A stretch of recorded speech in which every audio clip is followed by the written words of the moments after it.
my name is Wendy Flores, and I'm going to talk about oracy and language using a indirect and direct approach in the classroom. Um, as far as for me, since I work with ESL students, as I have said before, um, when you're using a direct approach, I noticed that we're using the listening skills so the students can understand um, what we're saying and what we're teaching, and then that way they're able to answer critical thinking questions using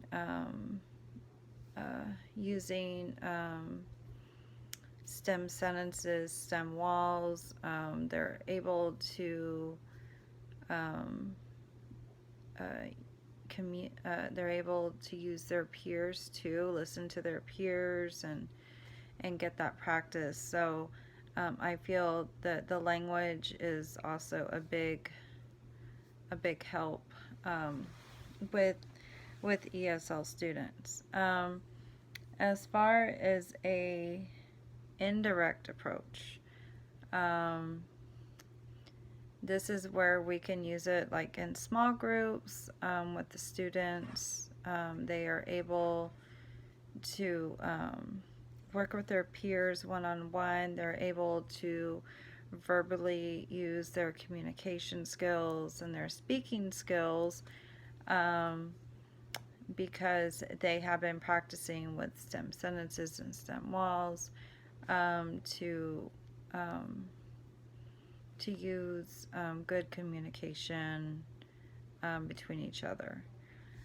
It's very important for ESL students to also know that that the language it starts with the listening. We're hearing the pronunciation of syllables, how words are put together. We can do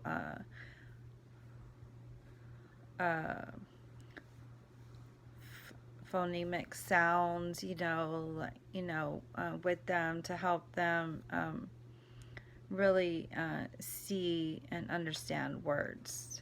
And I do have a few students that I do work with them on this because of their reading levels are not up to par, and so we have to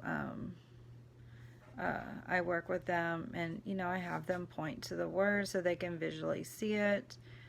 So that it's a very helpful tool.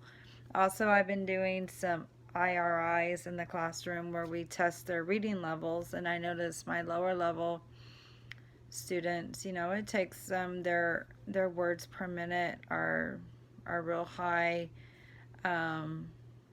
They're real low, so they don't have a good outcome with that. And